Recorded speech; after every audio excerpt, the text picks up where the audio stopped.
क्या बात है भाई, बड़ा खुश लग रहा है। भाई मोदी जी जम्मू को आईटी हब बनाएंगे, छात्रों को लैपटॉप टैबलेट के साथ 3000 रुपए का ट्रैवल अलाउंस भी देंगे और इसी के साथ जेकेपीएससी यूपीएससी की तैयारी करने वालों को 10,000 रुपए का कोचिंग खर्चा भी मिलेगा। सच में? हाँ, क्योंकि जहाँ भाजपा वहाँ विकास। शांति, स्थिरता और विकास, जम्मू कश्मीर को मोदी पर विश्वास। मालिक की भी कर लेते हैं जहां पर तनाव बढ़ सकता है क्योंकि इसके आसार नजर आने लगे हैं।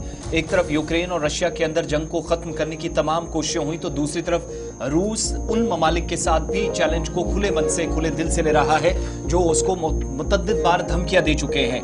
रूसी सदर व्लादिमीर पुतिन की जानिब से एक ऐसा बयान उस वक्त आया जब यूक्रेन और रूस के दरमियान या मॉस्को के दरमियान बात नहीं बन सकी है, तो उस वक्त उन्होंने न्यूक्लियर वेपन किसी भी वक्त इस्तेमाल हो सकता है वार्निंग मगरबी ममालिक को जारी कर दी है। पिछले हफ्ते इसी प्रोग्राम में आपको बताया था कि मॉस्को के लिए यूनाइटेड किंगडम की तरफ से या बरतानिया की तरफ से इसी तरह की एक धमकी दी गई कि अगर मामलात सुलझे नहीं, चीजें अगर ठीक नहीं हुई, अगर रूस और यूक्रेन की जंग को खत्म करने के लिए पुतिन की हुकूमत ने या उनके पूरे सिस्टम ने कोई कोशिश नहीं की तो क्रूज मिसाइल का इस्तेमाल किया जा सकता है। यानी एक तरफ धमकी जैसे दी गई तो उसका ये एक तरह से जवाब था, पलटवार दिया गया और जौहरी वार्निंग का मतलब ये हुआ कि टेंशन इस पूरे खित्ते के अंदर मजीद बढ़ सकती है।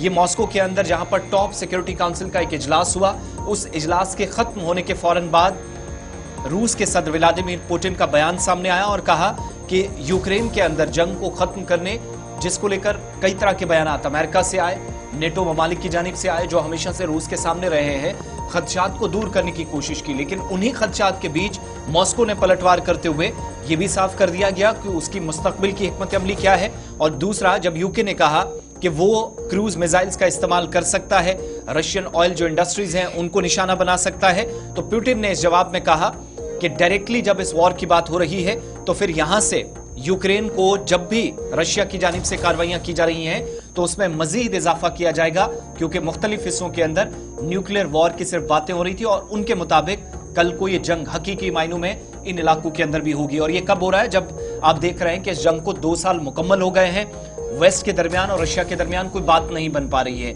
मॉस्को सुनने के लिए तैयार नहीं, जबकि मगरबी ममालिक ने या नेटो के जितने भी सरबराहन हैं, रुकन ममालिक हैं, उन्होंने भी दबाव बनाने की कोशिश की है। और इसी बीच पिछले हफ्ते एक धमकी दी गई कि कोई भी ऐसी कोशिश ना की जाए जो यूक्रेन की सालमियत के लिए, वहां की सिक्योरिटी के लिए खतरा हो। और जवाब में आज पुतिन ने का दरअसल सलामती काउंसिल, जो उनका मकामी सलामती काउंसिल है, उसका इजलास था जिसके अंदर तमाम तर उन इंटेलिजेंस इनपुट्स पर गुफ्तगू की गई जिसमें यह कहा गया कि यूक्रेन को उकसाया जा रहा है कि ताकि वो मिसाइल हमले रूस पर करे। उसके पस मंज़र में रूस की तरफ से यह साफ कर दिया गया कि अगर इस तरीके की कोई भी कोशिश की गई, जो एलाइड पार्टनर्स हैं उनको भी नहीं बख्शा जाएगा। और जो डॉक्ट्रिन है उसको, न्यूक्लियर डॉक्ट्रिन जो है उसको रिव्यू किया गया और यह साफ कर दिया गया कि न्यूक्लियर का इस्तेमाल किया जा सकता है।